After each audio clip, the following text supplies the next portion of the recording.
Hollywood's darkest secret? The most honest war films ever made barely made a dent at the box office. While blockbuster explosions raked in hundreds of millions, the movies that actually made real soldiers weep got buried in empty theaters. You're about to discover 10 films so brutally authentic that studios didn't know how to market them. One of these films was so controversial that theater chains refused to show it during its original release. These aren't your grandfather's war films. They're uncompromising masterpieces that lost millions of dollars but gained something way more valuable: the absolute respect of everyone who actually survived combat. Let's dive in.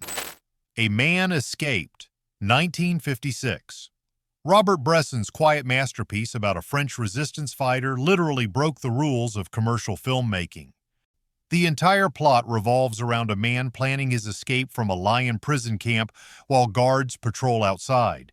There's no explosions, no dramatic chase sequences, no romance subplot to keep audiences engaged. Instead, Bresson built unbearable tension from the sound of footsteps, the squeak of rope, and the look in a man's eyes when he realizes his life depends on staying completely silent. Audiences in 1956 walked out of theaters confused.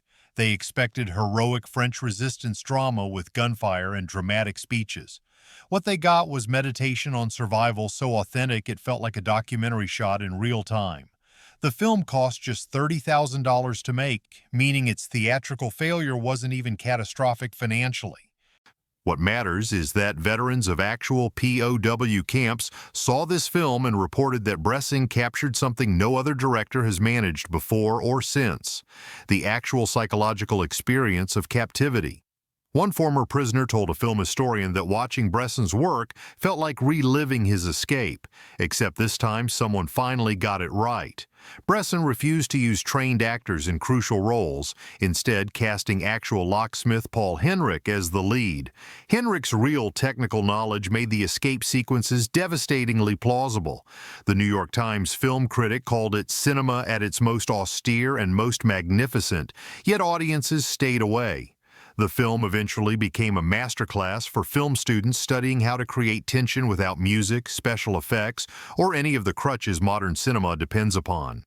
Today, film scholars consider A Man Escaped the blueprint for authentic war cinema, but in 1956 it was simply too uncompromising for audiences wanting entertainment alongside their war stories.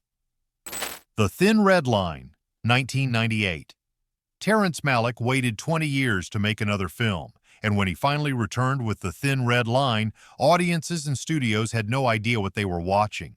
The film opens with a crocodile swimming in a river before cutting to American soldiers landing on Guadalcanal. There's a philosophical voiceover asking why men kill each other. There's no clear protagonist. The camera spends as much time on tree bark and rolling hills as it does on human faces. For a movie about one of the war's bloodiest campaigns, there's surprisingly little traditional narrative structure. Theaters emptied halfway through. Critics were split between genius and pretentious nonsense. One journalist actually walked out of a press screening and wrote that Malick had lost his mind. Yet something extraordinary happened. Veterans who stayed in those theaters experienced something profound. The film captures war not as a series of plot points, but as a sensory nightmare where beauty and brutality coexist. A 24-year-old Marine who actually fought on Guadalcanal saw the film 40 years after the battle and wept so hard he had to leave the theater. He told Malick afterward that the director somehow translated the specific psychic damage of combat better than any war film he'd seen. The all-star cast, including Sean Penn, Jim Caviezel, and Nick Nolte, delivers performances so nuanced they barely qualify as acting.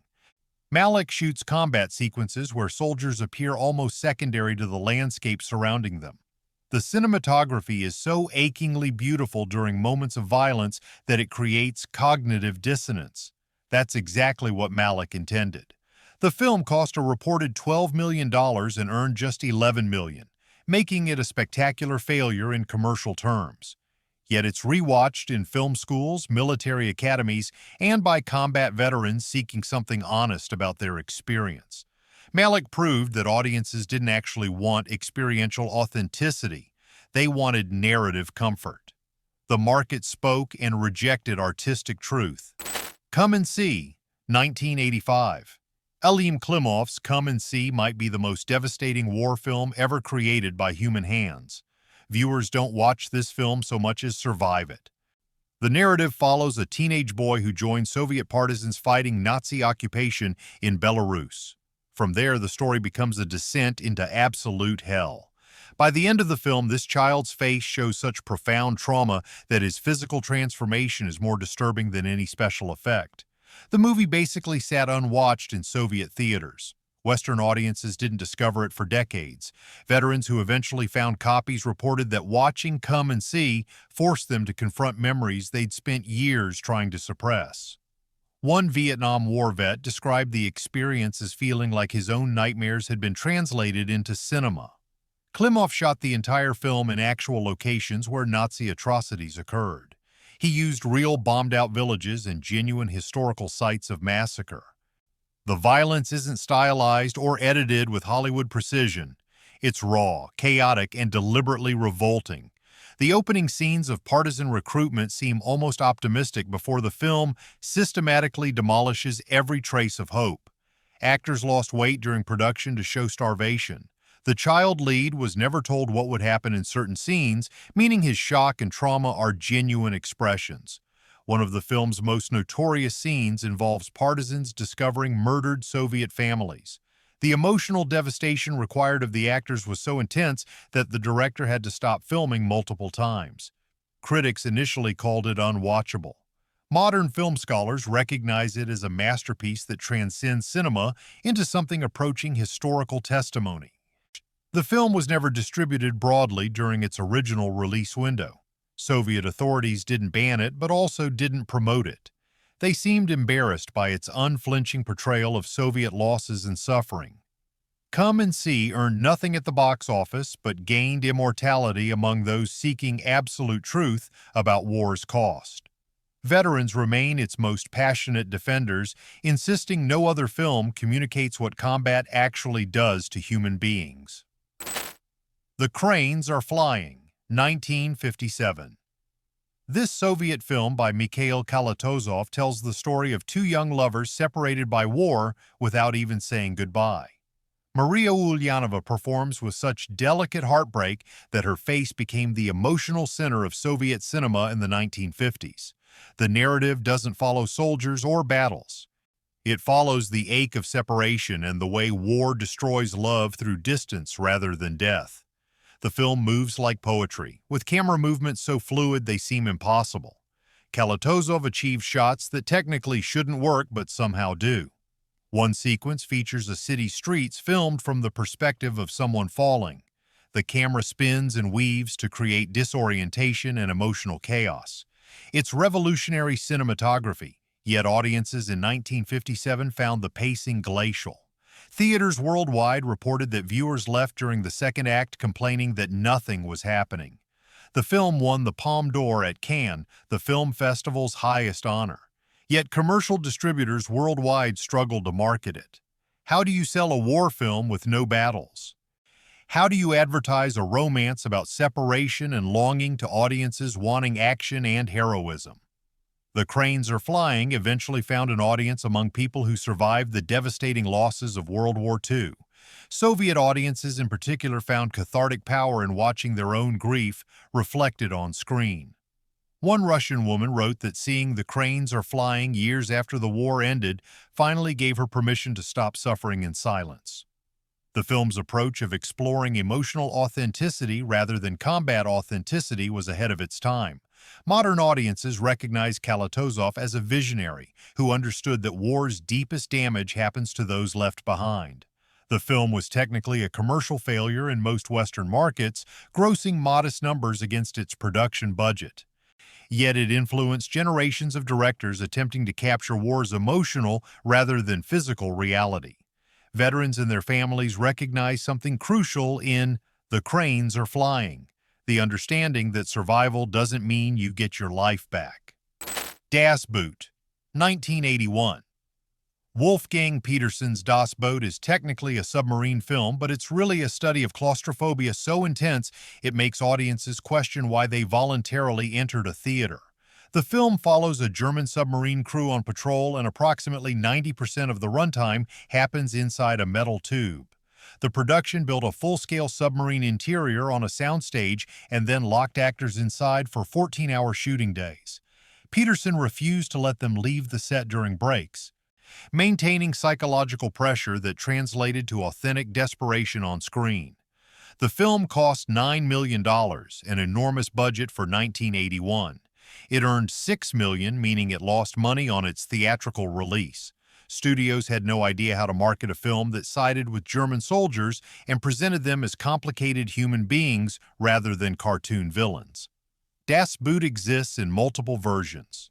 The original theatrical cut is brutal and tight. The expanded director's cut is almost 5 hours long and even more suffocating. Combat veterans reported that the submarine's claustrophobic atmosphere accurately captured what military service in confined spaces feels like. One Navy submarine captain who screened the film with his crew said that Peterson captured something that should be shown at every military academy: the reality that combat isn't glorious or exciting, it's monotonous terror punctuated by moments of absolute fear. The cinematography inside the submarine is so meticulous that every valve and gauge appears authentic. Former submarine officers served as technical advisors and praised Peterson for getting details right that most filmmakers would ignore. The film's power comes from its refusal to deliver conventional heroism. These men aren't fighting for ideology or glory. They're surviving, barely, in a machine that constantly threatens to crush them. The film eventually found international success and became influential, but its initial commercial failure demonstrates that audiences avoid films about losers, even when those films are masterpieces. Das Boot proved that submarine warfare stories don't automatically appeal to mainstream audiences wanting action and clear victories. Overlord, 1975. Stuart Cooper's Overlord is technically a small film about a young British conscript preparing for D-Day. The actual innovation is that Cooper blended archival World War II footage with fictional narrative, creating a haunting meditation on individual vulnerability within massive historical machinery. The entire narrative is relatively modest. A boy named Tom meets a girl and falls in love while undergoing military training. He knows his time is limited because of premonitions about his fate. Meanwhile, historical footage of the actual D-Day invasion frames the narrative, creating dread. The film's budget was modest and its box office was minuscule. Critics in 1975 didn't know how to categorize something so unusual. The blending of documentary material with fictional drama felt experimental and unmarketable. The film won the Silver Bear at the Berlin Film Festival, one of the world's most prestigious awards, yet distribution remained limited. Audiences avoided it in commercial markets. The film appeared and disappeared from theaters within weeks. What makes Overlord remarkable is how it handles the certainty of death. Tom isn't a hero preparing for glory. He's a young man aware that probability suggests he won't survive the coming battle. Our cinematographer John Alcott shot in a way that makes archival footage and new dramatic scenes feel seamless. Watching the film becomes watching history consuming individual stories. Veterans reported that Overlord captured something no triumphalist war film could: the knowledge that you're likely about to die. That psychological reality shapes every moment of the narrative. Modern film scholars recognize Overlord as a prototype for unconventional war storytelling. Its failure at the box office demonstrates that audiences prefer wars where they know the outcome will be heroic victory. The knowledge of probable death creates emotional weight that commercial audiences find unbearable. Overlord insisted on historical honesty and suffered commercially as a result. When Trumpets Fade, 1998.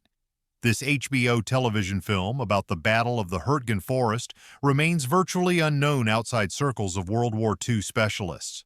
The Hurtgen Forest was one of the war's grimmest campaigns, where tens of thousands died for territory that appeared strategically meaningless. The film follows Ron Eldard as a reluctant private thrust into command when his entire unit gets destroyed. The tone is relentlessly bleak. There's no triumphant soundtrack, no inspirational speeches that make soldiers willing to sacrifice. Just young men in mud comprehending that the battle makes no strategic sense, but they're dying anyway. When Trumpets Fade premiered on HBO to almost no audience. Cable television hadn't achieved its current cultural dominance. Now HBO stood for premium content but couldn't compete with theatrical releases for viewer attention. The film earned nothing at the box office because it had no box office. It appeared on premium cable and disappeared without mainstream notice. What's remarkable is how military historians and actual combat veterans found this film and spread the word through word of mouth. Soldiers studying military history at academies watched When Trumpets Fade and recognized authentic depiction of the war's actual experience. The film refuses to romanticize anything. Casualties mount for questionable objectives. Officers make impossible decisions. Younger soldiers simply try not to die. Eldard's performance captures exhaustion so complete that he barely seems conscious by the film's conclusion. Directors within the military filmmaking community recognize When Trumpets Fade is more accurate than much more famous productions. The film's commercial invisibility meant that mainstream audiences never experienced it. Yet for those seeking authentic portrayal of combat's meaningless cruelty, When Trumpets Fade became cult viewing passed from veteran to veteran and student to student. HBO's decision to make a television film about an obscure battle meant the production would automatically fail commercially while achieving something more valuable: credibility with audiences who actually survived war. A Bridge Too Far doesn't exist comparatively. Operation Market Garden, 1977. Okay, technically, A Bridge Too Far was a commercial success, but Operation Market Garden from 1977 was essentially forgotten. This film was made just 2 years after the actual operation ended and starred real soldiers reenacting their own experiences on authentic locations. What makes this film almost surreal is that audiences were watching men who actually survived Market Garden performing the battle for cameras. The acting is stiff because these were soldiers, not actors. But once the action sequences begin, these men move with the confidence of people who literally lived through it. They knew exactly where to take cover because they'd been there before. The production destroyed real tanks and equipment, showing a commitment to authenticity that most war films avoid. The film was distributed minimally and earned modest returns. Audiences in 1977 wanted polished dramatic performances, not documentary-style reenactments from actual combatants. Yet military historians and surviving participants recognized something unique. This was testimony, not entertainment. Watching men recreate their own trauma for the historical record created emotional weight that professional acting couldn't achieve. One production note reveals that the director had to convince some soldiers to stop describing what really happened because the reenactment footage captured the experience more authentically than words ever could. The film's obscurity meant that mainstream audiences never discovered it. Military academies and historical societies eventually found copies and recognized the artifact as invaluable testimony. The film proves that commercial cinema demands polish and performance in ways that documentary truth actually resists. The real soldiers performing their actual experiences created something that failed commercially but succeeded as historical witness. The Train, 1964. Burt Lancaster muscled his way through occupied France in this underground masterpiece about art preservation during Nazi occupation. Lancaster plays a French railway inspector attempting to prevent Nazi officers from shipping stolen masterpieces to Germany.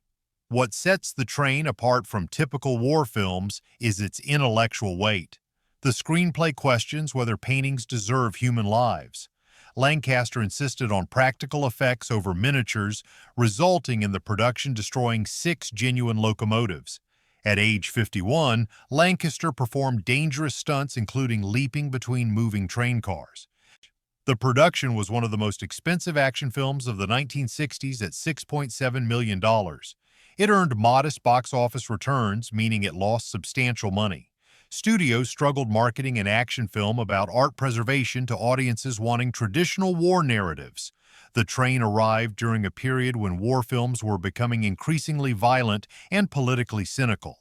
A meditation on whether culture deserves protection during combat seemed almost naive.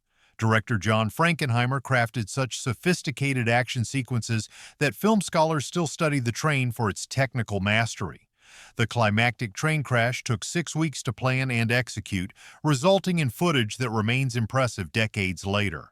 Yet audiences in 1964 wanted either straightforward heroism or cynical deconstruction of warfare. A film wrestling with the moral complexity of prioritizing art seemed unmemorable. Veterans eventually discovered the train and recognized something profound: the understanding that wars destroy culture alongside human beings. The film's failure at the box office stemmed from its refusal to provide easy moral answers. It asked audiences to contemplate whether paintings matter when people are dying. That question made viewers uncomfortable. Modern film scholars recognize The Train as a masterwork of action cinema married to genuine intellectual questioning. Its commercial failure demonstrates that audiences avoid films presenting warfare's moral complexity without clear resolution. Hell in the Pacific, 1968. Lee Marvin and Toshiro Mifune wage personal war on a deserted Pacific island in this minimalist masterpiece featuring almost no dialogue. Director John Borman stripped war cinema to its brutal essence: two enemy soldiers who must choose between killing each other or working together to survive. The entire film features just these two actors communicating through gestures and raw survival instinct. Filmed on location in Palau, the production required transporting equipment to remote Pacific islands by seaplane. Marvin and Mifune performed their own stunts, including dangerous sequences involving makeshift rafts and cliff diving.